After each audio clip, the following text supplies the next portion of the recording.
This is a big passion of mine.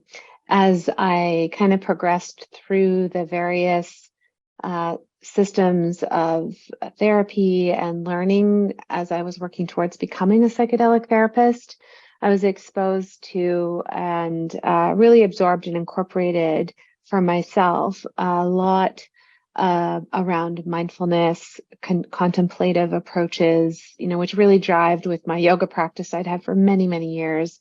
And the relational somatic trauma therapy approach, which was what I did to prepare myself to become a trauma therapist for the MDMA PTSD studies, really drove home to me a lot about understanding the mind-body connection and really seeing psychotherapy not purely through a lens of what's happening in the psyche and how people are thinking about themselves, their lives, their relationships, and their concepts and ideas, but more in this holistic sense of how the mind and body are connected, and how the implicit or body-based sensations and feelings and changes in the state of the nervous system really impact how we're responding in the world, and even how we're thinking, and how we relate to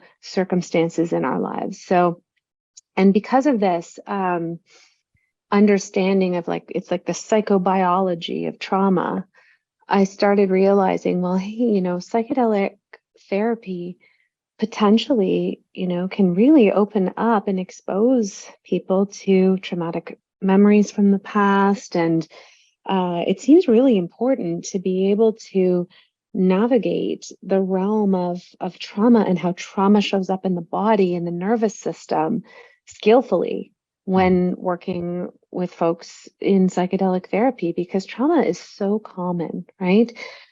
Trauma is not the event that happened. Trauma is the impact in our body mind, or our body heart mind, of what's happened to us that's been overwhelming or has been too much, too fast, too soon. So that's one thing, that's really important that I bring to psychedelic work from my training is the skill sets to work skillfully and wisely with trauma in a way that helps people to build resource and resilience in their nervous system, and to respond appropriately to avoid re-traumatization.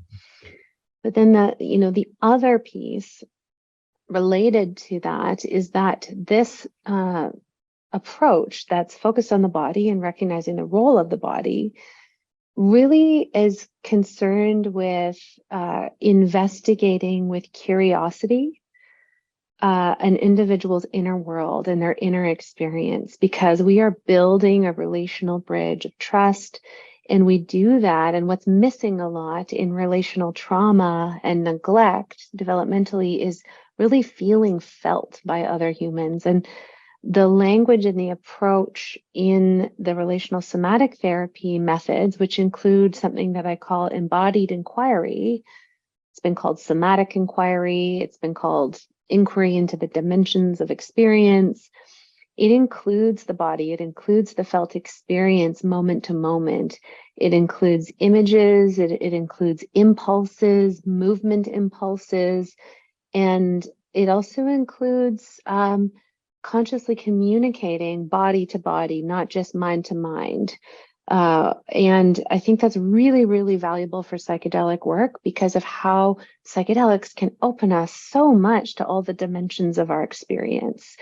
And it really jives with this notion of inner directive therapy, because I'm like riding along with you, curiously investigating what's going on inside you with a lot of inquiry tools to really help you flesh that out even more, as opposed to like directing or pushing things or just staying cognitive about things.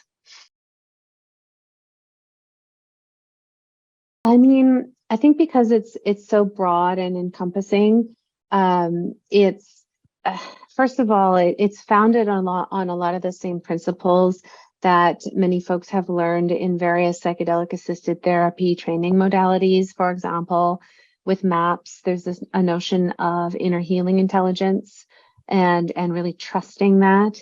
And this approach really is founded upon an assumption that there's a fundamental wholeness to individuals, and that in each person is inner healing intelligence, and that our role, the most skillful therapist in this approach, is going to help an individual to tap into that, to learn to trust that internally.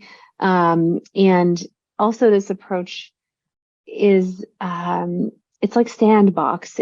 There's a beautiful playfulness to it of we're exploring experience together, and as your facilitator, I'm with you, and I'm gonna respond and reflect with my whole body mind to let your whole body mind nervous system really know that and trust that.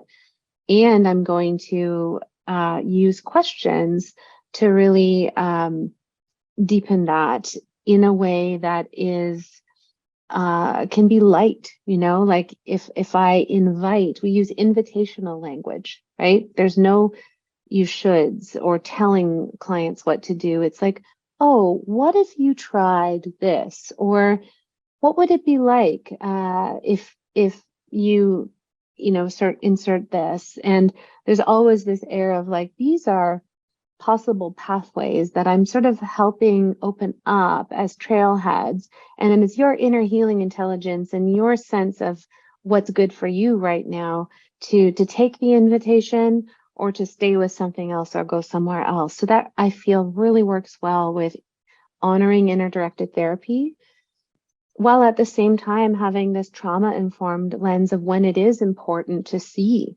that trauma vortex in a person is really pulling them down, and just blind faith in their inner healer in a particular moment of overwhelm isn't necessarily going to be the best approach. And there's moments when we actually need to step in, and this model also honors that and helps therapists learn kind of that nuanced place of where it is skillful actually to be a bit more directive because of the risk of re-traumatization or just a lot of negative trauma stuff just spinning and recycling.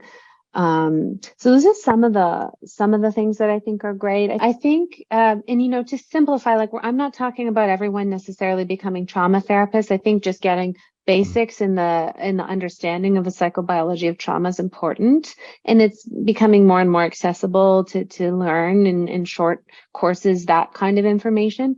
And then really what I'm speaking to tonight is this method of embodied inquiry, right? Which, yes, I believe can be used across the arc of psychedelic therapies.